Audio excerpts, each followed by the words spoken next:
જો આજનો આપણો વિષય છે સમ્યક્ત્વનું મહાત્મ્ય. એક મિનિટ, સદગુરુનું મહાત્મ્ય, સોરી, સદગુરુનું મહાત્મ્ય.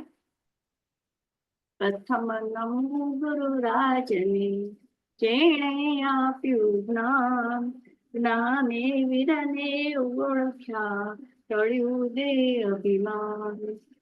આપણામાં કહેવાય છે કે ગુરુ વિના જ્ઞાન નહીં. વ્યવહારમાં પણ અલગ અલગ ગુરુ આપણે હોય છે, બરાબર? જેમ કે સૌથી પહેલા તો મા બાપ આવે, કે મા બાપ પણ આપણા ગુરુ જ કહેવાય, કારણ કે આપણને નાનપણથી આપણામાં સંસ્કાર આપે છે, આપણને વ્યવહારિક જ્ઞાન આપે છે, આપણને વિનય વિવેક શીખડાવે છે. બધું જ આપણી જે નાનપણથી જે ક્રિયા હોય બધી જ મા બાપ જ આપણને શીખડાવે છે, એટલે એ આપણા ગુરુ છે. બીજા કુળ ગુરુ હોય, જે આપણા કુળ પ્રમાણે હોય. પછી સામાન્ય ગુરુ હોય, પછી સ્કૂલમાં આપણે ભણવા જઈએ ત્યાં આપણને ગુરુ તરીકે આપણે એને શીખવાડે, તો એ ગુરુ આપણને શું ભણતરનું જ્ઞાન આપે. એવી રીતે અલગ અલગ બધા ગુરુ હોય, તો એ રીતે સદગુરુ પણ હોય છે. હવે આપણે જાણીએ છીએ મહાત્મા ગાંધીને કૃપાળુ દેવ એટલે કે શ્રીમદ રાજચંદ્ર એને અધ્યાત્મના ગુરુ કહેતા હતા, અને એને ખૂબ જ એનું પર માન હતું. પહેલા એ ક્રિશ્ચન, જયારે આફ્રિકા ગયા ત્યારે ક્રિશ્ચન કે મુસલમાન થવાનો વિચાર કરતા હતા, પણ એને ગાંધીજીને પત્ર લખ્યો અને ગાંધીના પત્રના જવાબ ઉપરથી એને વિચાર માંડી વાળ્યો, અને ત્યાર પછી એને પોતે હિન્દુ ધર્મ જ સ્વીકાર્યો અને વટલાણા નહીં. અને એ હંમેશા એમ કહેતા હતા કે કવિશ્રી આગળથી તો હું દયા અને અહિંસાનું કુંડા ભરી ભરીને પાન મેં કર્યું છે. એટલે એને ગાંધીજી કૃપાળુ દેવને પોતાના ગુરુ માનતા હતા. આ રીતે અલગ અલગ આપણા ગુરુ હોય, પણ આજે આપણે સદગુરુ વિશેનું સમજીએ. કે 3 પ્રકારના ગુરુ હોય છે. એક કાષ્ટ સ્વરૂપ ગુરુ, એક કાગળ સ્વરૂપ ગુરુ અને એક પથ્થર સ્વરૂપ ગુરુ. એમાં કાષ્ટ ગુરુ જે છે એ સૌથી સર્વોત્તમ છે, કારણ કે કાષ્ટ એટલે લાકડું. કાષ્ટ છે એ દરિયાની અંદર નૌકા સમાન હોય. હવે એ પોતે તરે અને બીજાને પણ તારે, તો આ ગુરુ સર્વશ્રેષ્ઠ છે. ત્યાર પછી આવે છે કાગળ સ્વરૂપ. હવે કાગળ સ્વરૂપ છે તો એ શું થાય, પાણીમાં નાખો એટલે પોતે ડૂબી જાય ને, એટલે પોતે તરી ના શકે, પણ એ આપણ પોતે થોડા ઘણા આપણે સંસ્કાર આપી શકે, પુણ્ય ને એનું વાત કરી શકે, પણ તરે નહીં, એટલે મધ્યમ પ્રકારના છે. અને ત્યાર પછી આવે પથ્થર જેવા ગુરુ. પથ્થર સ્વરૂપ ગુરુ શું છે કે પથ્થર પાણીમાં નાખો એટલે ડૂબી જાય, એટલે પોતે પણ ડૂબે અને આપણને પણ ડૂબાડે. એટલે આપણે જયારે ગુરુ સ્વીકારીએ છીએ ત્યારે આપણે વિચાર કરવાનો છે કે આપણે કયા ગુરુને સ્વીકાર્યા છે, કારણ કે એના ઉપર તો આપણું આખું જીવનનો આધાર થઈ જાય છે. તમને એક ઉદાહરણ આપું કે કૃષ્ણ એક વખત જતા હતા, તો રસ્તામાં એને ડોગને જોયો. એ ડોગ બહુ પીડાતો હતો બિચારો, પણ એના શરીરની અંદર કીડા પડી ગયા હતા. તો કૃષ્ણએ નેમિનાથ ભગવાનને પૂછ્યું કે આ બિચારો કેમ આટલો બધો પીડાય છે. કૃષ્ણને બહુ દયા આવી ગઈ. ત્યારે નેમિનાથ ભગવાને કીધું કે પૂર્વ ભાવની અંદર એ ગુરુ હતા, પણ કેવા અસદગુરુ કહીએ કે કુગુરુ કેવો, તો એવા હતા. એટલે એને અને આ બધા એના પિયળો જે છે, જે એકેન્દ્રે બે ઇન્દ્રિય જીવ થયા છે, એ એના શિષ્યો હતા. હવે શિષ્યને જયારે ઉલટી શિખામણ આપે કે ખોટું શીખડાવે તો શિષ્યોને તો ત્યારે ખબર નથી હોતી, બરાબર, કારણ કે એને તો ગુરુ તરીકે એને સ્વીકાર્યા છે.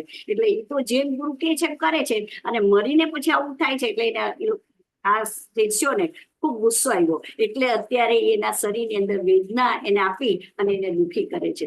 તો આપણે એ સમજવાનું છે કે જયારે આપણે ગુરુ કરીએ છીએ ત્યારે એ ગુરુ એવા હોવા જોઈએ કે જે પોતે તો તરે છે પણ સાથે સાથે આપણને પણ તારે, ને આપણું પણ ભાવ સુધારે, આપણને ઉચ્ચ શ્રેણીએ લઈ જાય એવા ગુરુ હોવા જોઈએ. તો હવે આપણે વિચારીએ કે જે કુગુરુ હોય તો એ લોકો શું કરે કે કર્મ આવરણની આપણી વૃદ્ધિ કરાવે, આપણને ગમે એવી બધી વાતો કરે, આપણને પુણ્યનો ઉપદેશ આપે, પણ એની અંદર આપણે આત્માનો નથી કરી શકતા. તો આપણે એ જોવાનું છે કે હવે આપણે કઈ રીતે આપણા આત્માને ઉપર લાવીએ. હવે જે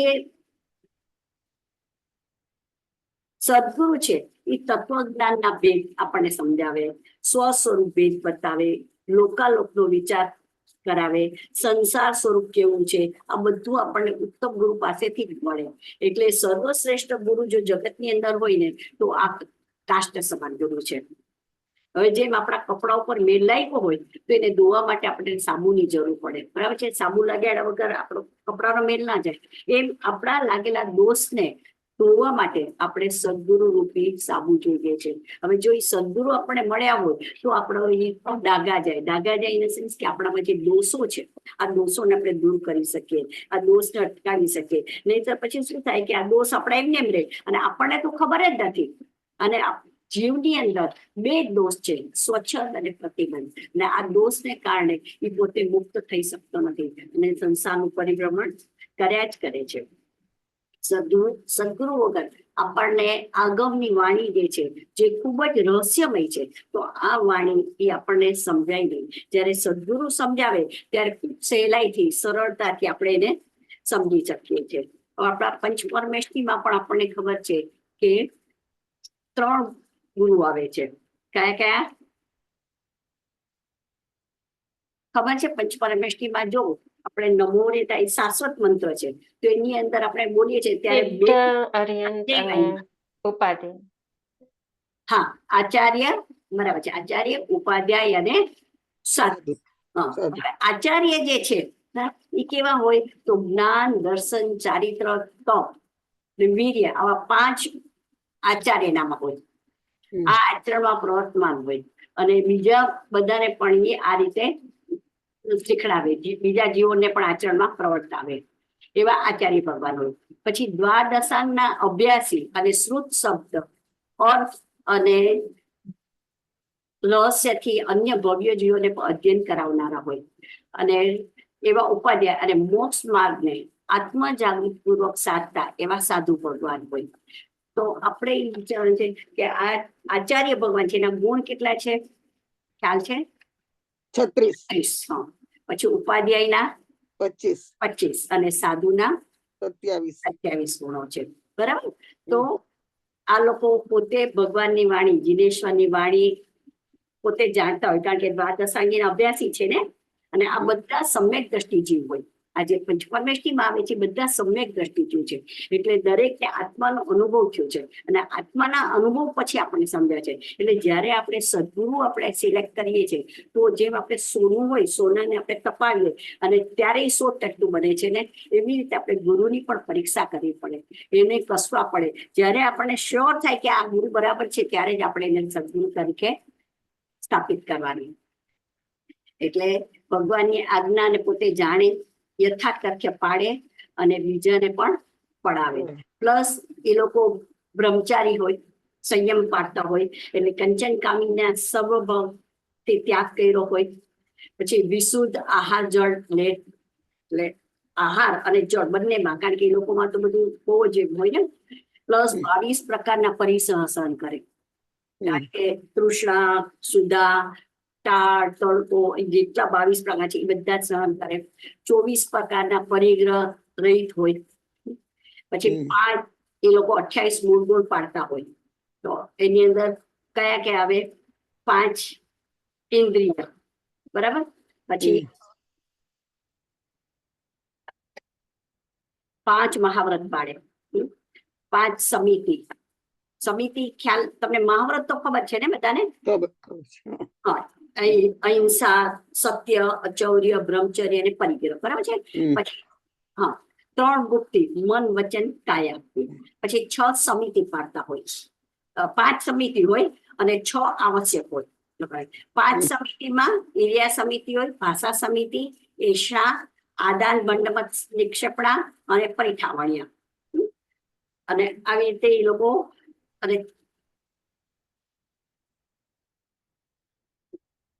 પ્લસ એ લોકો જીતેન્દ્રિય હોય, એટલે એને છે ને પોતાના 5 ઇન્દ્રિયોને જીતી લીધી છે, જે અને મનને જીતી લીધું હોય અને સિદ્ધાંતિક જ્ઞાનમાં પણ નિમગ્ન હોય.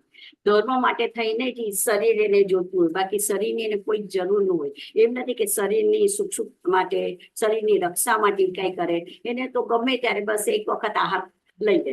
શરીરનો નિર્વાહ ફક્ત સાધના કરવા માટે જ કરતા હોય છે. નિગ્રહ પંથને પાડતા હોય, એમાં કાયરતા ના કરે જરા પણ કે ના અત્યારે ઠંડી છે, ગરમી છે, વરસાદ છે, તો એમાં આપણે આમ કરીએ. પ્લસ અદત એક સળી જેટલું પણ એ લેતા ન હોય, ચોરી કે એવું ના કરે. ભૂલથી પણ જો આપણે સોય પણ એને લીધી હોય ને કોઈ અને જો એ પાછી ન દઈ શકાય તો એના પ્રાયશ્ચિત રૂપે એ લોકોને 3 દિવસના ઉપવાસ કરવા પડે. સર્વ પ્રકારના આહાર રાત્રે ત્યાગ્યા હોય, એટલે રાતના તો જમે જ દઈને ચોવ્યા કરી દો.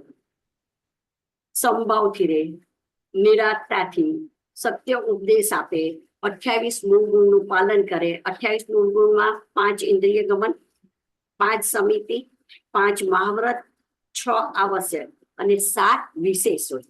વિશેષમાં કયા કયા આવે તો કે ભાઈ અદંત ધોવન, દાંત ન ધોવે, અસ્નાનતા ક્યારે પણ સ્નાન ના કરે, શૃંગાર ના કરે, કેશલોચન એ લોકો કરે કારણ કે એની સહિષ્ણુતા માટે અને પગપાળા પ્રવાસ કરે છે. પછી એક પડખે જ શયન કરે. હા, એ લોકો સૂકા ઘાસ પર એક પડખે જ શયન કરે. એક વખત જ દિવસમાં આહાર કરે અને કરપાત્ર આહાર હોય. એ લોકો પાત્રા ના રાખે જનરલી, એ આપણા સ્થાનકવાસીમાં. હવે શું છે કે કાળ પ્રમાણે હવે બધાનું શરીરની પણ એટલી બધી સ્વસ્થતા નથી રહી, શરીર સંગઠન પણ નબળું થઈ ગયું છે, એટલે હવે આપણે પાત્રા રાખીએ છીએ. પણ ઓરિજિનલી દિગંબર જે સાધુ હોય એ લોકો પાત્રા પણ નહીં રાખે, એટલે કરપાત્ર જ આહાર કરે. બસ ત્યારે 12 વાગે 1 વાગે જ્યારે પણ નીકળે ભિક્ષા માટે ત્યારે આહાર લઈ લે અને ઠામ ચોવ્યાર કરે. નગ્નતા હોય, બરાબર છે. તો આવા જે હોય એને આપણે સદગુરુ કહેવાય. એ સદગુરુ જેણે આત્માનો અનુભવ કર્યો હોય. હવે આવા જ્ઞાની હોય ને એની વાણી કેવી હોય તો પૂર્વા પર અવિરોધી હોય. હવે ક્યારે પણ આજે આમ કીધું તો મહિના પછી બીજી કાંઈ વાત કરે એવી રીતે હોય. ગમે ત્યારે કે આજે કે 5 વર્ષે કે 10 વર્ષે કે, પણ વાણીમાં ફરક જ હોય, પૂર્વા પર અવિરોધ હોય. પ્લસ આત્માથી ઉપદેશક જ હોય. હંમેશા આપણે ધ્યાન રાખજો, આપણને આના કસોટી પરથી ખબર પડે કે સદગુરુ છે કે એ કુગુરુ છે, કે એની વાણીમાં આત્માને લગતી જ બધી વાતો આવે, બીજી વાત ના હોય. અપૂર્વ અર્થનું નિરૂપણ કરનાર હોય, એટલે એને કારણ કે દ્વાદશાંગના અભ્યાસી છે એટલે એની પાસે કોઈ એવું ના હોય કે જેને એની ખબર ન હોય, જ્ઞાન સંપૂર્ણ હોય. તેથી એ વાણી કેવી હોય, આત્માને સતત જાગૃત કરનારી હોય. સદગુરુના વચન તમે એનું વચન સાંભળો કે એની મુદ્રા કે સત્સમાગમ, એ કાંઈ પણ તમે જો તો એ કેવી સુસુપ્ત ચેતનાને જાગૃત કરે, એટલે આપણને પ્રમાદ કેવું આપણામાં ના થાય. પડતી વૃત્તિને સ્થિર રાખે, દર્શન માત્રથી પણ નિર્દોષ હોય અને અપૂર્વ સ્વભાવને પ્રેરક હોય. આવી સ્વરૂપ પ્રતિક્રિયા એટલે એ વાણીમાં જેટલું જોર હોય. જેમ કે હવે તમને કહ્યું કે આજે ભગવાનની વાણી નીકળે, ભગવાન પર પરમ ગુરુ તો છે જ, તો એ વાણી સાંભળીને જ કેટલા જીવો આજે તરી જાય છે ને કેટલા જીવો ત્યારે દીક્ષા લઈ લે છે કે મોક્ષને પ્રાપ્ત કરે છે. એટલે જ્યારે આજે અજ્ઞાની જે હોય અથવા તો કુગુરુ હોય તો એ લોકોને શું છે કે પૂરેપૂરું જ્ઞાન નથી હોતું. પોતાના કલ્પનાથી આગમના રહસ્ય ઉકેલે અથવા તો પદાર્થ રહિતનું એ લોકોનું જ્ઞાન હોય, જેને કારણે આત્માનો અનુભવ નથી કર્યો. આત્માનો અનુભવ ન કરે એટલે એ વાણી ઠામ કેવી હોય, કલ્પનાથી ભરેલી હોય. સદગુરુને અહમ કે મમત્વ ન હોય. જ્યારે આ લોકોને શું છે, અસદગુરુને પૂજાવાની કે પ્રશંસા કોઈ કરે એવું હોય કે બીજા લોકો પણ એને માનપાન આપે, એ લોકોને સિદ્ધિનો ભાવ હોય, તો એ બધા ફક્ત અજ્ઞાન જીવને જોઈ. જ્યારે જ્ઞાની જે છે એને તો અજ્ઞાની જીવને જોઈને એટલો બધો કરુણા ભાવ આવે છે. કરુણા ભાવ આવતા એને એટલું એમ થઈ જાય કે રાજુ ક્યાં જશે. એ લોકો સાચું સમજતા નથી, મિથ્યાત્વમાં છે અને મિથ્યાત્વને કારણે આટલું બધું વ્રત કાયા કલેશ કરે છે. પણ આ કાયા કલેશ કરીને એને મળે છે શું? બહુ તો ઓછો થતો જ નથી, ફક્ત પુણ્ય બાંધે છે અને પુણ્યથી તમને મોક્ષ નથી મળતો.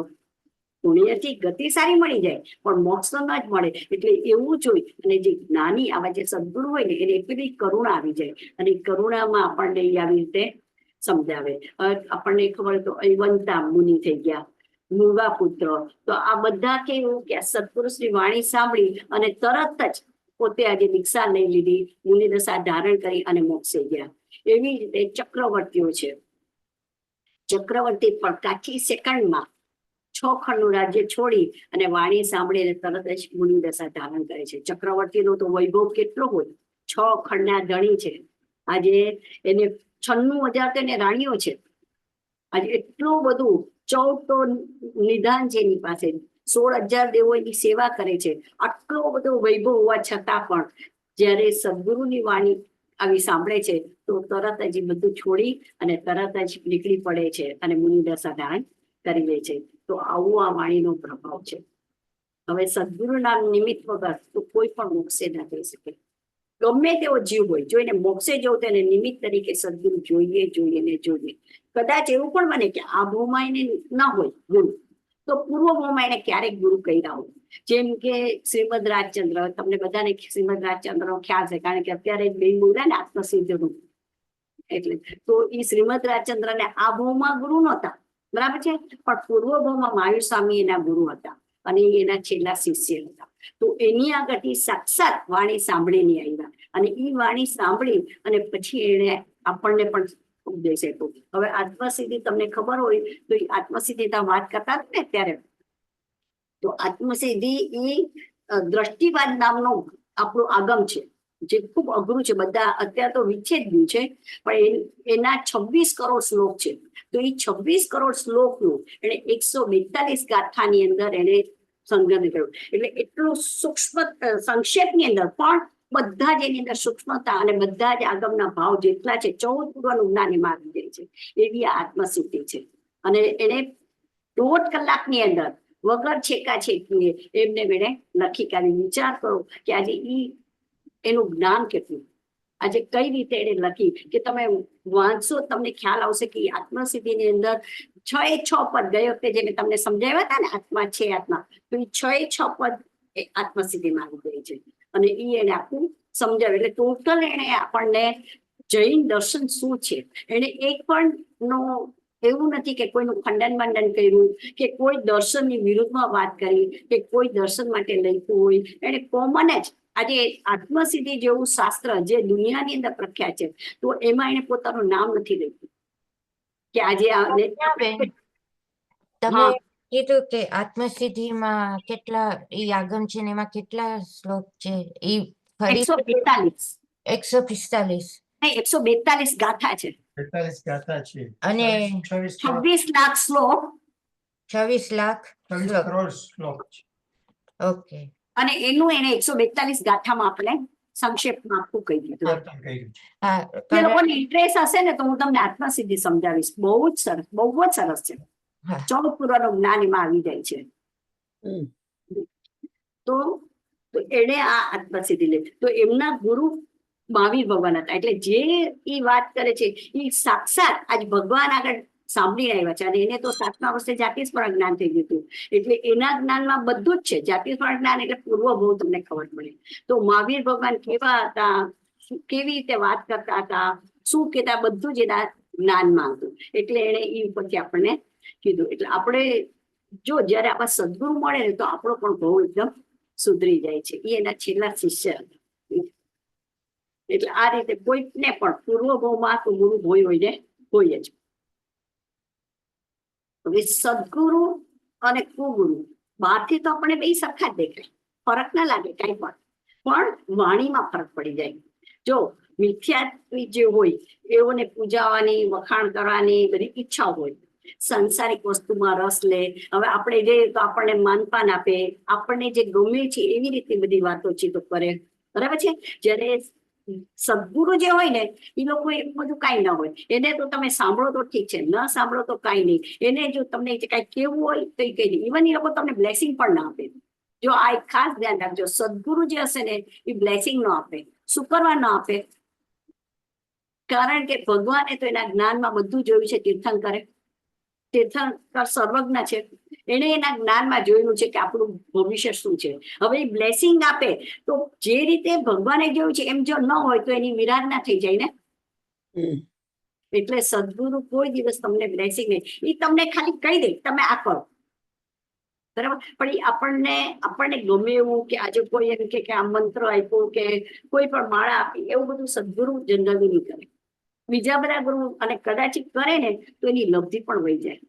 એક વસ્તુ યાદ રાખજો કે સંયમને કારણે લબ્ધિઓ મળે, પણ લબ્ધિ એ લોકો વાપરે જો એનો ઉપયોગ કરે તો એનું લબ્ધિ વહી જાય તો એને એની પાછળ પ્રાયશ્ચિત પણ કરવું પડે. જો શાસનને તકલીફ હોય તો એ લબ્ધિનો ઉપયોગ કરી શકે, પણ શાસન માટે નહીં, પણ આજે ખાલી આમ ચાલુ આપણે સામાન્ય માણસો માટે જો કરે તો એમાં એને પશ્ચાતાપ કરવો જ પડે. એટલે ખાસ આપણે એ ધ્યાન રાખવાનું કે આપણે જ્યારે પૂરું હોય તો એ લોકો કેવા હોય, મિથ્યાત્વી હોય, પૂજાવાની એને ઈચ્છા હોય, સ્પૃહ હોય, વખાણની ઈચ્છા હોય, તેઓ સાંસારિક વસ્તુની અંદર રસ લે, પછી એ લોકોને કદાગ્રહ મતાગ્રહ હોય, એ લોકોને પોતાનો સંપ્રદાયનું પણ વધારે હોય, એમ કે છે ને આ તમે આ રીતે જ કરો, સીધી ફોરવે તો એનું સમ્યક્ત્વ જતું રહે, આચાર્ય પદ પણ જતું રહે. આપણે ખ્યાલ હોય તો આ જે વિષ્ણુકુમાર મુનિ હતા, વિષ્ણુકુમાર મુનિ આપણે રક્ષાબંધન જે આપણે ઉજવીએ છીએ ને, તો એ વખતે 700 આપણા ધર્મની અંદર એ રીતે વાત છે કે 700 મુનિરાજ ઉપર સંકટ આવ્યું હતું અને બીજાના કહેવાથી રાજા આ 700 મુનિને કેદ કરી લીધા અને એને મારી નાખવાના હતા. એટલે લોકો વિષ્ણુ મુનિ આગળ ગયા અને એને વાત કરે છે. એટલે વિષ્ણુ મુનિએ પોતાની લબ્ધિનો ઉપયોગ કરી અને રાજા આગળ 3 પગલા માંગી લીધા હતા. એમાં બધું જ આવ્યું એટલે મુનિરાજ બચી ગયા. જો આવું હોય તો એને કરે, પણ એનું આચાર્ય પદ એ વખતે વહી ગયું, પછી એને પાછું પ્રયત્ન કરી અને પાછું લીધું હતું.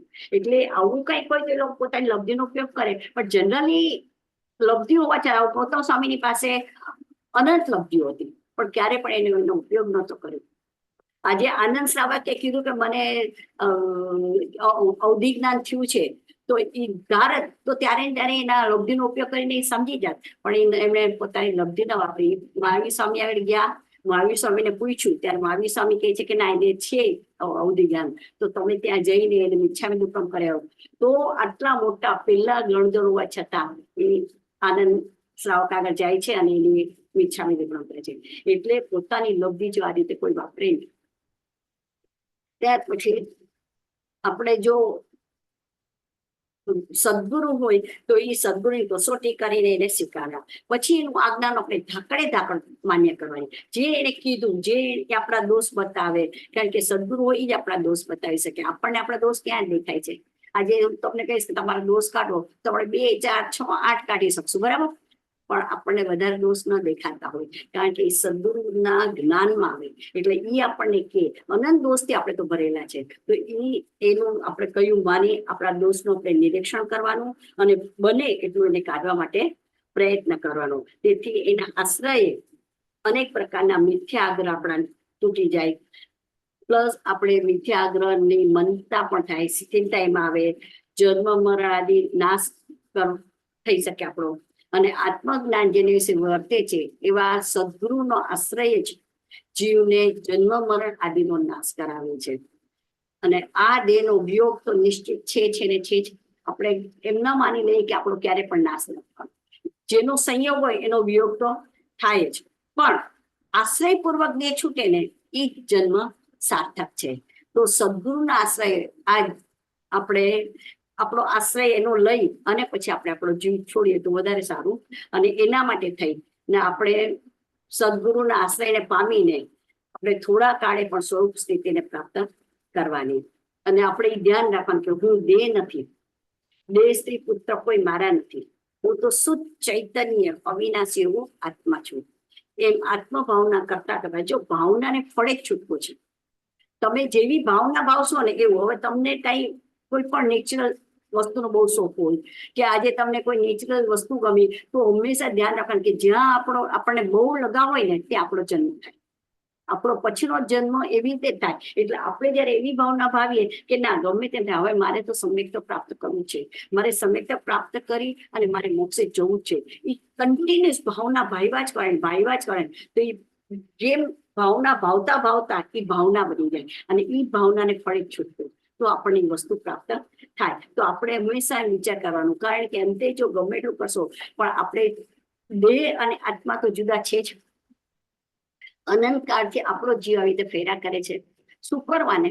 કારણ કે આપણે સદગુરુને પ્રાપ્ત નથી કર્યા.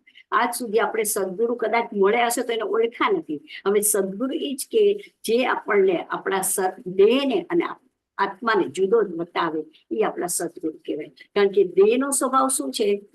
તો એ તો પૂતગલ રૂપી છે ને, તો એનું સડવું પડવું ખરાબ થઈ જવું, એને રૂપ હોય, રંગ હોય, સ્પર્શ હોય, આ બધું દેહનો સ્વભાવ છે. જ્યારે આત્માનો સ્વભાવ શું છે? ફક્ત જ્ઞાતા અને દ્રષ્ટા. અને આત્મા કેવો છે? તો એનામાં એકદમ શુદ્ધતા છે, શુદ્ધ ચૈતન્ય સ્વરૂપ, અવિનાશી છે. એવો હું આત્મા છું એમ આપણે વારંવાર ભાવના કરીએ તો આપણા રાગ દ્વેષ ઓછા થાય. અને આ કરતા કરતા આપણું દર્શન મોટું છે. જો જેમ જેમ તમે વધારે ને વધારે આત્માનું વિચારશો, આપણા 8 કર્મ છે, બરાબર છે, એમાં સૌથી સ્ટ્રોંગ કયું કર્મ છે? મૌનીય કર્મ. આ મૌનીય કર્મની સ્થિતિ તમને ખ્યાલ છે કેટલા વખતની હોય? 70 કરોડી સાગરોપમની. અને એક સાગરોપમનું માપ પણ કેટલું બધું, જેમાં અસંખ્યાત અબજો વર્ષો વયા જાય એટલું સાગરોપમ. તો આવી 70 કરોડ સાગરોપમ સુધી આપણા મોહનીય કર્મ ચાલે. અને આ મોહનીય કર્મ એમાં જ રાગ દ્વેષ અજ્ઞાન મિથ્યા તો બધું જ એની અંદર આવી જાય. અને જ્યાં સુધી એ ના જાય ત્યાં સુધી તો આપણને કઈ પરાવર્તન આપણું ચાલુ જ રહે. સમજાણું? એટલે આપણે એ કાઢવા માટે પણ જો આવી ભાવના ભાવીએ તો દર્શનમો, કારણ કે મૌનીય કર્મની અંદર દર્શનમો અને ચારિત્રમો છે. તો આ દર્શનમો છે ને એ આપણને સમ્યક થતા અટકાવે, આપણને સાચો બોધ ન થતો. હવે જ્યાં સુધી સાચો બોધ ન થાય, જ્યાં સુધી ખબર ન પડે કે હું કોણ છું, ત્યાં સુધી તો આપણે આવી રીતે સંસારમાં ભટકવાનું જ છે. તો એના માટે થઈ અને આપણે સદગુરુને ઓળખવાના છે. અને સદગુરુ આગળથી જ્ઞાન લઈ અને આપણે આપણી જાતમાં ફરક લાવવાનું છે. અને હંમેશા ભાવના ભાવીએ કે કેવી રીતે મારા રાગ દ્વેષનો ક્ષય થાય અને મને પરમ પદની પ્રાપ્તિ થાય. હવે સતના ટોળા ક્યારેય ન હોય. જો સત જ્યાં હોય ને ત્યાં હંમેશા, કારણ કે આ માર્ગ આપણો જૈન દર્શન કેવું છે? સુરાનો માર્ગ છે. આમાં સિંહ જેવું સુરવીરતા હોવી જોઈએ. આપણે ઘેટા બકરાના ટોળા હોય, કોઈને સિંહના ટોળા જોયા જ હોઈએ? સિંહના ટોળા ન હોય, કારણ કે આ માર્ગ જ એવો છે. આ માર્ગની અંદર આપણે જો બીજા બધા ધર્મની બધી વાત કરશું, બીજા દર્શન, તો એની અંદર શું હોય કે બધું કાંઈ ને કાંઈ લેવાનું કરવાનું ને એવું બધું હોય. જ્યારે આપણામાં બધું છોડવાની જ વાત હોય, ત્યાગવાની વાત છે. આપણા ભગવાન પણ કેવા છે? વિતરાગી. ભગવાન આગળ કઈ છે નહીં, વિતરાગતા જ છે. એટલે જેની આગળ જે હોય એ આપે. હવે ભગવાન આગળ વિતરાગતા છે તો ભગવાન આગળ આપણે જઈએ તો ભગવાન આપણને શું આપે? વિતરાગતા જ આપે, કારણ કે એની આગળ હોય તો એ આપે ને. એટલે ભગવાન કે છે મારી આગળ તો વિતરાગતા જ છે. એટલે બધા દર્શનની સામે આપણું જૈન દર્શન સર્વશ્રેષ્ઠ છે. એટલા માટે જ, કારણ કે ભગવાને સર્વજ્ઞ થઈ ગયા છે. બાકી કોઈ દર્શનની અંદર હજી સર્વજ્ઞતા નથી આવી. સર્વજ્ઞતા એટલે જે ટોટલ બધું જાણે છે, ટોટલ ત્રણેય કાળ, ત્રણેય લોકને ટોટલ 6 જે આખું બ્રહ્માંડ જે છે, બધા એમાં 6 દ્રવ્ય છે. આ બધા દ્રવ્યને, બધાની પર્યાય, આ બધાને ભગવાન જાણે છે. હવે કેવળ જ્ઞાનની તમે વિચાર કરો કે એની તાકાત કેટલી. આપણે વ્યવહારની અંદર કેવળ જ્ઞાનની વ્યાખ્યા શું કહે છે કે એક સમયની અંદર 3 કાળ, 3 લોકની, ત્રણેય કાળની પર્યાયને જે જાણે, દરેક પદાર્થની જે જાણે એ કેવળ જ્ઞાન. તો વિચાર કરો કે ભગવાનની તાકાત કેટલી. તો એ ભગવાનનો જે આત્મા છે એવો જ આત્મા આપણો પોતાનો છે. એના આત્મા અને આપણા આત્મામાં ફરક નથી. હું અત્યારે જ ભગવાન સ્વરૂપ છું. અત્યારે મારો આત્મા નિશ્ચયથી કહે તો શુદ્ધ ને શુદ્ધ જ છે. તો જેવો ભગવાનનો આત્મા છે એવો મારો આત્મા. તો જેવી ભગવાનની તાકાત હોય, જેવી ભગવાનની શક્તિ છે, એવી શક્તિ મારામાં પણ છે. પણ આપણે એ શક્તિ ઉપર આવરણ આવેલું છે. હવે એ આવરણ ગમે ત્યારે એક વખત આપણે કાઢવું જ પડશે ને, કારણ કે કાઢીએ તો જ આપણે ઉપર પહોંચી શકશું. નહીં તો આપણે ઉપર જઈ જ નથી શકવાના, મોક્ષને પ્રાપ્ત નથી કરી શકવાનું. એટલે આપણે જેટલું બને એટલું રાગ દ્વેષનો ક્ષય કરવાનો છે અને પરમ પદની પ્રાપ્તિ થાય. અને એટલા માટે આપણે પ્રયત્ન કરવાનો છે. હવે જો જે પાખડીઓ જે ગુરુ હોય એ લોકોને તો સત્કાર સન્માન આપનાર ઘણા મળી જાય છે. હવે આપણે એને વધારે આજ્ઞા ઉઠાવીએ તો એ પ્રમાણે ચાલીએ, અથવા તો એના પર ઘરનું વગેરે કુરબાન પણ કરી દઈએ. એવા ઘણા જીવ હોય છે. હવે લોભી ગુરુ હોય ને ચેલો પણ એવો લાલચું હોય તો શું થાય? બેયની બંને જણ સંસાર રૂપી કાદવમાં ડૂબી જાય. એવી રીતે તો આપણે તો ડૂબવું નથી, આપણે તરવું છે અને સામે કાંઠે જવાનું જ છે. એટલા માટે આપણે ગુરુ અને ચેલા આવા નથી જોવું. આપણે તો સદગુરુના ઉપદેશથી અપૂર્વ જ્ઞાન પામી અને પોતાની આત્માની જાણ કરી અને પહેલા જે અજ્ઞાન હતું એ આપણે હવે દૂર કરવાનું છે. આજ સુધી આપણે મિથ્યાત્વમાં જ આગળ વધી રહ્યા હતા. આપણને ખબર નહોતી, કારણ કે આપણે જાણતા નહોતા કે હું શું કરી રહ્યો છે. અને દરેક જગ્યાએ આપણું મિથ્યાત્વ તો હોય જ છે. તો બીજું બધું તો ઠીક છે, પણ સાચું પૂછો તો આજે કુટુંબ છોડ્યું, બીજું બધું છોડ્યું, દેશ માટેની આપણી લાગણી, એ તો બધું ઠીક, પણ શરીરને હજી આપણે નથી છોડી શકતા. શરીર પણ મારું નથી. શરીરની સાથેના જે સંબંધ છે તો ટોટલ આપણા દ્રવ્યથી જુદા છે. એ તો નથી, પણ શરીર પણ મારું નથી. હવે શરીરની અંદર જે આપણે રાગદ્વેષ થાય છે, આ રાગદ્વેષ પણ મારા નથી. કઈ રીતે છે? તો આત્માના છે. એમ નથી કે આત્માના નથી. જો ધ્યાન રાખજો કે, કારણ કે આમ હું તમને કહું છું કે આત્મા કેવો છે? શુદ્ધ છે, બરાબર? તો એમાં ક્યાં રાગદ્વેષ છે? હવે જો એના નથી તો કોના ક્યાં? તો પછી કદાચ આપણે એમ કે બે જ વસ્તુ છે ને, આજે આપણા શરીર અને આત્મા, બે જ વસ્તુની આપણે જીવ અને પૂતગલ, આ બેની જ વાતો કરતા હોય છે. હવે જીવના જો રાગદ્વેષ નથી તો રાગદ્વેષ કોના થયા? પૂતગલના, એટલે શરીરના. પણ શરીરના નથી, કારણ કે જો શરીર જયારે એમાંથી આત્મા નીકળી જાય છે ત્યારે શરીર તો એમને પડ્યું છે. એ રાગદ્વેષ કરે છે. તમે એને બાળો છો તો એ રાગદ્વેષ કરે છે. તો થયા કોના? જો એકચ્યુઅલી છે તો આત્માના છે. ના, પૂતગલના નથી. પૂતગલના નથી, આત્માના જ છે. પણ જયારે આત્મા પોતાના ભાવમાં ન રહેતા પરભાવમાં આવે છે, વિભાવમાં આવે છે, ત્યારે એ વખતે મોહનીય કર્મનો ઉદય હોય છે. એટલે મોહનીય કર્મનો ઉદયમાં ભળે છે. એટલે શું થાય કે દ્રવ્ય કર્મ, આજુબાજુમાં જે પરમાણુ, જે કર્મની રજકણો છે એને એ ગ્રહે છે અને એના દ્રવ્ય કર્મ બની જાય છે. અને આ દ્રવ્ય કર્મ પછી આપણા આત્મા સાથે જોડાય છે. એટલે આત્મા ઉપરી ચીટકે છે. આ રીતે કર્મ બને છે. એટલે છે તો આત્માના જ. જો આત્માની બહારનું નથી. ભલે આત્મા શુદ્ધનો શુદ્ધ જ છે, છતાં પણ રાગદ્વેષ આપણે જ કરીએ છીએ. આપણો આત્મા જ કરે છે. એટલે આત્માની બહારનું નથી. અને એટલે જ કહેવાય છે. અને જે જો આપણું હોય ને, એ આપણે રાગદ્વેષ પોતાના સ્વભાવના છે નથી. જે પોતાના સ્વભાવનો હોય ને એ કોઈ દિવસ છૂટે નહીં. પણ રાગદ્વેષ તો વિભાવના છે. આત્માના એમ નથી પાછા. કારણ કે આપણું કેવી રીતે સિયાદાદ વાણી છે ને, એટલે તમે એક જ રીતે ના કહી શકો. જેમ કે આત્મા છે તો આત્માને તમે નિત્ય પણ કહી શકો અને અનિત્ય પણ કહી શકો. તો કેવી રીતે કે આત્મા નિત્ય છે દ્રવ્યથી, પણ પર્યાય અનિત્ય પણ થઈ શકે ને. પર્યાય એક સમય પૂરતી હોય, એટલે એક સમય પર્યાય આવે, વળી પાછી ઉત્પાદ વૈધ્રુ તો એ નાશ પામે. એ જ સમય પાછી બીજી નવી પર્યાય આવી તો એ નહીં પર્યાય નથી, એટલે એ અનિત્ય છે ને. એવી રીતે આત્મા એવી રીતે આપણી જૈન દર્શનની વાણી કેવી છે? યાદવાદ. એટલે એક જ રીતે ના કહી શકાય કે આમ જ છે એમ ન કહીશું. એટલે રાગદ્વેષ એક રીતે કહીએ તો આત્માના જ છે. પણ ક્યારે? કે જ્યારે આત્મા પોતાના સ્વભાવમાં ન રહેતા વિભાવમાં જાય છે ત્યારે એ આત્માના, ત્યારે એ આપણા પોતાના જ બન્યા છે રીતે. અને એને કારણે આપણા કર્મ થાય છે. હવે આ કર્મને અટકાવવા માટે આપણે રાગદ્વેષ છોડવાના છે. તો જ આપણા કર્મ નહીં બને.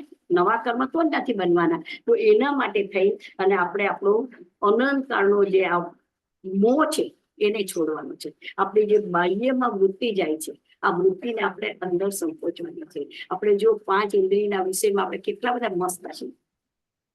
તો આ સદગુરુ આપણને આ જ સમજાવે છે કે ખરો ધર્મ આ જ છે કે જે બાહ્ય વૃત્તિ થાય છે એ બધી વૃત્તિને તમે અંદર સંકોચો. કે કૃપાળદેવ લખ્યું છે, ઉપજે મોહ વિકલ્પથી સમસ્ત આ સંસાર અંતર્મુખ અવલોકતા વિલય થતા નહીં. કે આખો સંસારનું ઉત્પન્ન છે ને કારણે છે મોહને કારણે. પણ જો વૃત્તિ અંદર ગઈ તો એને વિલય થતા વાર નહીં લાગે. જેમ રૂમ આખો અંધારાથી ભરેલો છે તો અંધારું છે, પણ એક ચિંગારી અમસ્તી થઈ તો કેવું આખું રૂમ પ્રકાશિત બની ગયું. એવી રીતે જો આવી જ્ઞાન રૂપી ચિંગારી આપણામાં થશે, આપણા આત્મામાં, તો આપણું જે ભલે અનંતકાળના કર્મો હોય, અનંતકાળના કર્મોને જતા અનંતકાળ નથી લાગતી. એટલે એની મેળે જેવો પ્રકાશ થશે એટલે તરત જ વયા જશે. તો આપણે આ રીતે ધીરે ધીરે કરી અને અનંતકાળનો જે મોહ છે એને શિથિલ કરી અને આત્માને અકર્તા બનાવવાનું છે. આત્મા પોતે કરતા નથી, આપણે કરીએ છીએ. આત્માને અકર્તા બનાવવાનો છે અને કેવું નિર્વિકલ્પ સ્થિતિ પ્રાપ્ત કરવાની છે. અને આત્મામાં જે સુખ, શાંતિ, પ્રભુતા, ઐશ્વર્ય, આ જે બધા ગુણો છે ને એ બધા ગુણોને આપણે ગ્રહણ કરવાના છે. જે આપણને સદગુરુના નિમિત્તે જ આ બધી વસ્તુ મળી શકે. હવે જે આવા સદગુરુના નિમિત્તે આજ સુધી મને અજ્ઞાનતા હતી, મારું મિથ્યાત્વ હતું, મને ખબર નહોતી કે હું કોણ છું, ક્યાંથી થયો, શું સ્વરૂપ છે મારું થયું. જ્યારે મને ખબર પડી તો સ્વાભાવિક વાત છે કે આજે આપણને આપણા જે સદગુરુ છે એની ઉપર કેટલો બધો કૃતજ્ઞતા આવે. આપણને ગુરુને આપણે આપણું શીશ ઝૂકી જ જાય અને કોટી કોટીને પ્રણામ કરવાનું મન થઈ જ જાય. કારણ એટલા માટે જો કૃપાળુ લખ્યું છે કે ઓ શ્રી સદગુરુ કરુણા સિંધુ પાર, આ પામર પર પ્રભુ કરવું ઓહો વિકતા. દેહ છતાં જે દશા વર્તે દેહાતી, તે જ્ઞાનીના ચરણમાં હો અંદર હતી. અત્યારે હવે જો મારી આમાં કઈ પણ કહેવામાં કે કરવામાં ભૂલચૂક થઈ હોય તો ઈચ્છાવી બદલો.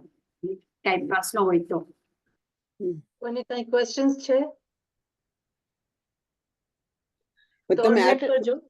ઓલો અનિત્યનું નિત્યનું મને સમજ ના પડી બહુ આત્માનું ના, એટલે જ આજ મેં થોડું ઓછું રાખ્યું હતું કારણ કે મેં કીધું પછી પ્રશ્નનો ટાઈમ ગયો તેવું કીધું, પ્રશ્ન પૂછવાનો ટાઈમ નહોતો રહ્યો બધા આગળ. હા, શું કીધું તમે? અનિત્ય અને નિત્યનું મને સમજ ના પડી આત્માનો અચ્છા. ગુણ. જો આત્મા છે ને, આપણે કોઈ પણ વસ્તુ નિત્ય એટલે જે હંમેશ માટે ટકી રહી, હંમેશની, અને અનિત્ય એટલે જે ક્ષણભંગુર હોય અથવા તો નાશ પામે. તો આપણો આત્મા કેવો છે? તો આત્મા પોતે નિત્ય છે. અનંત અનંત કાળથી આત્મા છે અને અનંત અનંત કાળ રહેશે. આત્માનો ક્યારેય વિનાશ ના થાય. બરાબર છે? તો આત્મા એવું છે. કારણ કે આજે પેલા કર્મ થયા કે પેલા આત્મા કોઈ નથી ખબર, પેલા મરઘી કે પેલા ઈંડું આપણે કહી શકીએ. ના. એવી રીતે આત્મા પહેલો તો કર્મ ઈ નથી કોઈને ખબર. બરાબર છે? કેવળ જ્ઞાનીનો વિષય છે. પણ આત્મા નિત્ય છે કારણ કે અનંત અનંત કાળથી આપણે છીએ અને અનંત કાળ રહેવાના છે. એ રીતે આત્મા નિત્ય છે. હવે આત્મા પર્યાય રૂપે અનિત્ય છે કારણ કે આત્માનું બંધારણ તમે સમજો ને તો આત્મા શેનો બનેલો છે? દ્રવ્ય ગુણ પર્યાયથી. તો એની અંદર જે દ્રવ્ય છે, દ્રવ્ય અને ગુણ કાયમના છે અને ગુણ અક્રમ હોય એટલે ગમે ત્યાં એક સાથે આવે. અને દ્રવ્ય એટલે શું? હે? દ્રવ્ય દ્રવ્ય એટલે દ્રવ્ય શું? એમ કોઈ પણ પદાર્થ આત્મા. હવે જો આપણે કુલ 6 દ્રવ્ય છે. દ્રવ્ય એટલે વસ્તુ, કોઈ 6 દ્રવ્ય છે ને પદાર્થ આખા લોકની અંદર 6 દ્રવ્ય. એની અંદર એક આત્મા એટલે કે જીવ, બીજો પૂતગલ, બરાબર, પછી ધર્માસ્તિકાય, અધર્માસ્તિકાય, આકાશ અને કાળ. આ 6 દ્રવ્ય છે. હવે એમાં આપણો આત્મા એ દ્રવ્ય છે, બરાબર, એક દ્રવ્ય છે. તો આ દ્રવ્ય જેમ આપણે કોઈ વસ્તુ હોય તો હવે ફોર એક્ઝામ્પલ તમે સાકર લો તો સાકર એક વસ્તુ થઈ ને. સાકર શેની બનેલી છે? તો કાર્બન, હાઇડ્રોજન, ઓક્સિજનની.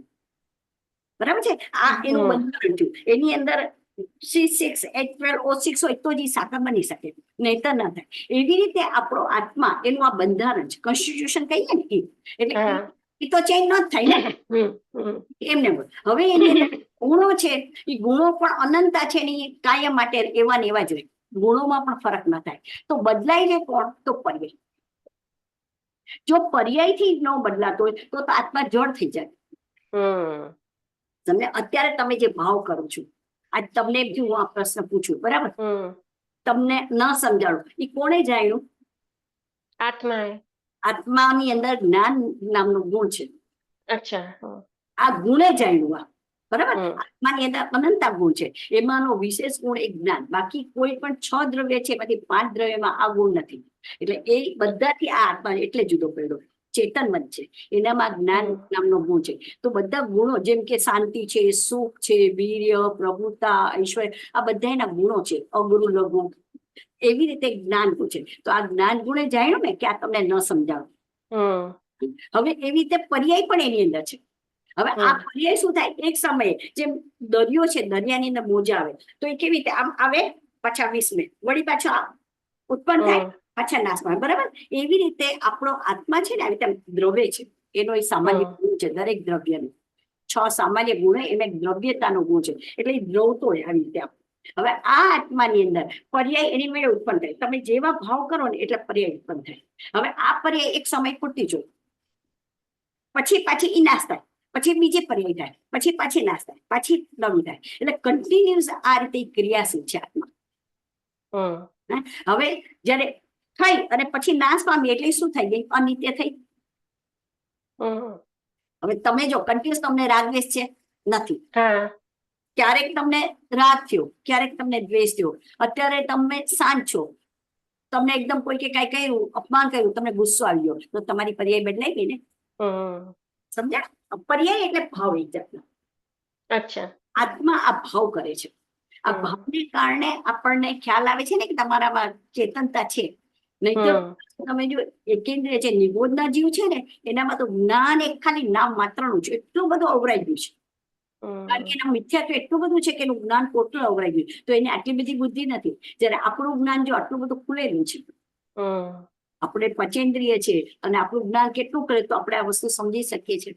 આજે તમને આ સમજે તો તમે સમજી શક્યા. હવે આજે એ વસ્તુ કોઈ તિર્યંશ ને ગાયને કે ભેંસને સમજાવે તો સમજત નહીં. તો આ આપણું જ્ઞાનનું આપણું એટલું જેટલું આવરણ ઓછું, મિથ્યાત્વનું આવરણ ઓછું, એટલું આપણું જ્ઞાનનો અક્ષરક્ષમ વધારે છે. તો આ રીતે નિત્ય અને અનિત્ય છે એ આપણે સમજવાનું. તો એવી રીતે કોઈ પણ વસ્તુ હોય ને એ આ આપણા આવી રીતે એને સ્યાદવાદ કહેવાય. એટલે એક જ વસ્તુની અંદર બે વિરોધી ગુણો સમાયેલા છે ને, એટલે એને સ્યાદવાદ કહેવાય. ને આપણું જૈન દર્શન સ્યાદવાદ છે, એટલે એક જ રીતે ના કહેવાય. એટલે એને બધે પડખેથી, ફોર એક્ઝામ્પલ એના માટે એક હાથીનો એ લોકો એક્ઝામ્પલ આપે છે કે એક હાથી છે. હવે 6 આંધળા માણસો છે, બધા જ હાથીને ટચ કરે છે અને બધાને પૂછ્યું કે હાથી કેવો છે, તો 6 જુદી જુદી રીતે વર્ણન કરે છે. જેને એનો પગને હાથ અડાડ્યો એ કે થાંભલા જેવો છે, સૂંઢને હાથ લગાડ્યો તો એને કીધું દોરડા જેવું છે, કાનને હાથ અડાડ્યો તો એને કીધું કે સુપડા જેવું છે. હવે એવી રીતે 6 જણે જુદું જુદું કીધું, બરાબર છે. હવે એક જે જોઈ શકે છે એ માણસને વાત કરી કે છે કે નહીં બધા ખોટો છે, આમ મને કયો તમે. જેને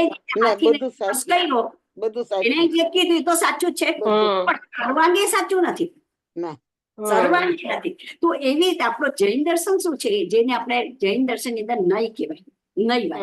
એવો વ્યવહાર નહીં અને નિશ્ચય નહીં, બે હોય. તો એ નહીં થી વાત કરે. તો એ નહીં એટલે એક અંશે અપેક્ષા, એક અપેક્ષાથી આ વાત હોય. પણ આપણે આ જૈન દર્શનને સમજવા માટે જુદી જુદી અપેક્ષા સમજવી પડે. એક જ વસ્તુ સમજીએ તો આપણને જૈન દર્શન બરાબર સમજાય નહીં. આજે હું તમને અત્યારે આટલી વાર કરાવું તો તમે એટલું બધું ના સમજી શકો ડેપ્થમાં. એને સમજવા માટે તમારે મેં તમને કહ્યું જેમ હાથીને 6 જણાવ્યા, બધા જુદી જુદી વિચાર્યું ને, પણ સર્વાંગે જુઓ તો આ રીતે હાથી આવો જ છે. એવી રીતે એટલે આ જુદા જુદા નહીંથી સમજવાની પદ્ધતિ છે આપણા આગમમાં, અને આને પ્રમાણ કહેવાય. આ રીતે તમે જયારે કોઈ પણ વસ્તુને આપણા શાસ્ત્રોને સમજીએ ને એ પ્રમાણથી કહેવાય.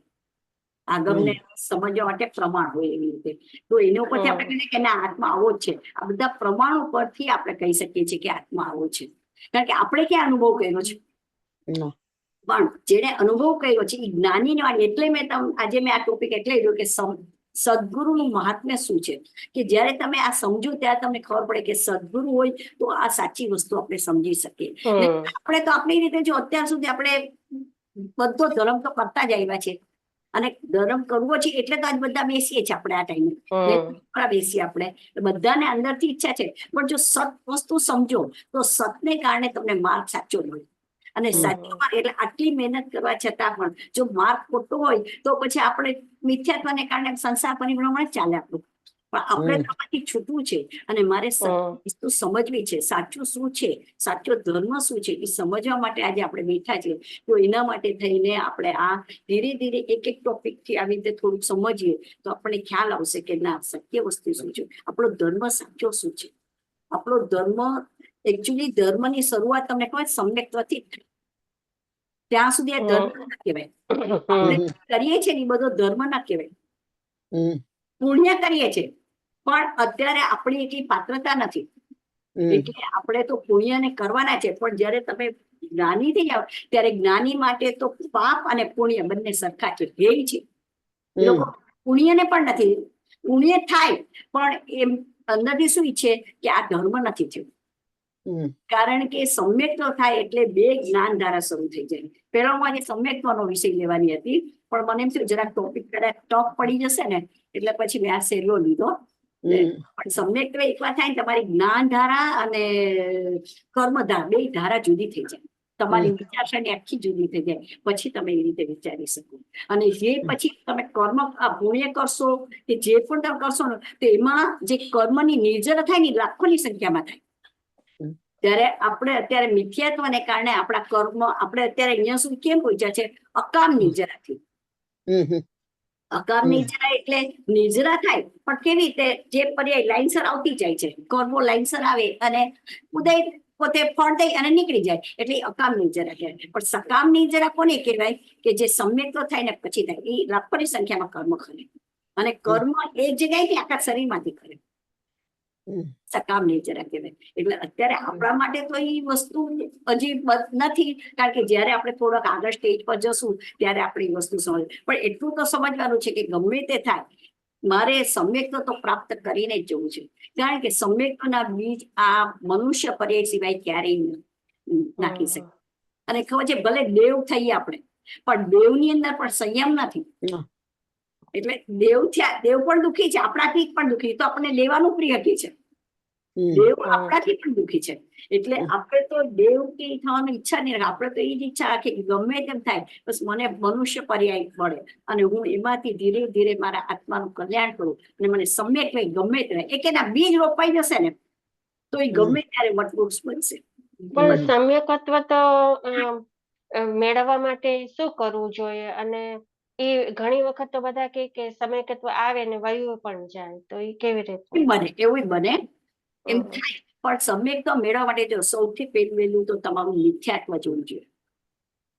તમને કહે 18 પાપસ્થાન છે, એમાં સૌથી મોટું પાપસ્થાન મિથ્યાત્વ છે. જ્યાં સુધી મિથ્યાત્વ ન જાય ત્યાં સુધી તમને સમ્યક્ત નહીં. અને મિથ્યાત્વ જવા માટે તમને પૂરેપૂરી શ્રદ્ધા હોવી જોઈએ. શ્રદ્ધા એટલે કે હું આત્મા છું, બે નથી. તમને તમારા આત્માનો આદર હોવો જોઈએ. આત્માનો આદર કરો, પછી એની સન્મુખતા થવી જોઈએ. પછી તમે એની નજીક જઈ અને એને જયારે આદર કરશો એટલે ઓટોમેટિક એની રુચિ થશે. રુચિ થશે પછી આત્માને જ્ઞેય બનાવીને આત્માનું જ ભાવના ભાવી અને પછી આત્મામાં ઠરવાનું કાર્ય કરે છે. જ્યાં સુધી તમને શ્રદ્ધા જ પાકી નથી થઈ, તો તમે કોનું ધ્યાન કરશો? અત્યારે આપણે જે ધ્યાન કરીએ ને એ ધ્યાન નથી, એ તરંગરૂપ થઈ જાય. તમે જો 10 મિનિટ 15 મિનિટ અડધો કલાક ધ્યાન કરો, પણ પછી તમારું મન ક્યાંક બીજે ચાલે છે. એટલે જ્યાં સુધી તમારી જો પેલા તો શ્રદ્ધા થવી જોઈએ, પછી ધીરે ધીરે તમારા રાગ દ્વેષ તમારે ઘટાડવાનું છે. મિથ્યાત્વને તો ટોટલ છોડવાનું છે. બરાબર છે? આ થઈ જાય પછી 5 ઇન્દ્રિયો અને મન એને જીતવાનું છે. મહાવીર શું કર્યું? આજે વિચાર કરો, મહાવીર ભગવાન તો જેવી દીક્ષા લીધી એટલે 4 જ્ઞાનના ધણી થઈ ગયા. કારણ કે 3 જ્ઞાન તો જન્મથી લઈને આવ્યા હતા. હવે આટલું હોવા છતાં, બરાબર છે, સમ્યક તો હોય છે ને, આટલું હોવા છતાં પણ એને 5 ઇન્દ્રિય અને મનને કંટ્રોલ કરવામાં કેટલું 12.5 વર્ષ લાગ્યા. તો પછી આપણે તો એકદમ મિથ્યાત્વમાં છીએ.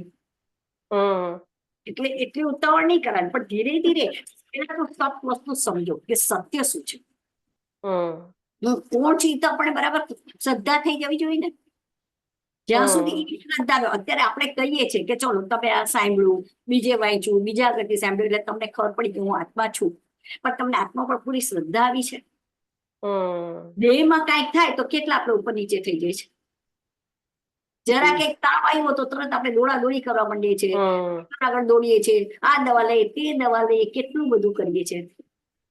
જયારે સદગુરુ હોય તો એ લોકો જે અભક્ષ્ય દવા હોય ને એવી જ દવા લે. એ દવા નહીં, બને ત્યાં સુધી લોકો એકદમ આવી અહિંસક જે દવા હોય ને અણગારી જેની કહેવાય, હા, એવી જ દવા લે. તો આપણે એટલે કહેવાનું આ શું છે કે એટલા માટે સત્પુરુષની ઇમ્પોર્ટન્સ આટલું બધું છે. કારણ કે એના થકી જ આ બધું જ્ઞાન મળે. એના વગર તમને આ જ્ઞાન મળશે જ નહીં. અત્યારે આપણે ક્યાંય પણ જાઓ, તમે કોઈનું પણ સાધુ સાધી બધાના પ્રવચન સાંભળશો તો એમાં પુણ્યની મહત્તા બહુ બતાવશે, પુણ્યની વાત બહુ આવશે. પણ પુણ્યથી મને મોક્ષ મળે એમ નહીં.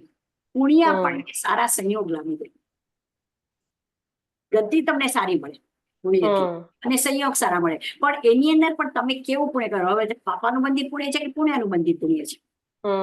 જો એમાં તમે પાપાનું બંધી પુણ્ય કર્યું તો એ પુણ્ય જયારે એનું ફળ આવશે ત્યારે એનું તમે પાપની અંદર કન્વર્ટ થશે. હમ એટલે તમારું પાપ એ પુણ્ય સંયોગ લાવી દે તમને. અત્યારે જો અત્યારે જ આપણે વિચારીએ તો આપણી પાસે બધું જ છે. આપણા અત્યારે પુણ્યનું બંધી પુણ્ય છે. તો તમે આજે સત્સંગમાં બેઠા ને, હમ આ પુણ્યનું બંધી પુણ્ય છે કે એવું પુણ્ય આપણે કરવાનું કે જેનું અનુબંધન પુણ્ય જો હમ પછી પાછું તમે એવું પુણ્ય કરો એટલે તમને ધીરે ધીરે તમે આમાં ને આમાં આગળ વધતા જશો. એટલે સત્ય તમને સમજાતું જશે. સત્ય સમજાય એટલે ઓટોમેટિક તમે શ્રદ્ધા થશે, અને શ્રદ્ધા થશે એટલે તમને પછી, અને આનું એવું છે કે એક વાત પણ જો તમે સ્વાદ ચાખશો ને આત્માનો, તો એ આત્માનો એટલો બધો એની અંદર આનંદ છે અને શાંતિ છે કે પછી તમને ક્યાંય સંસાર ગમે નહીં. હમ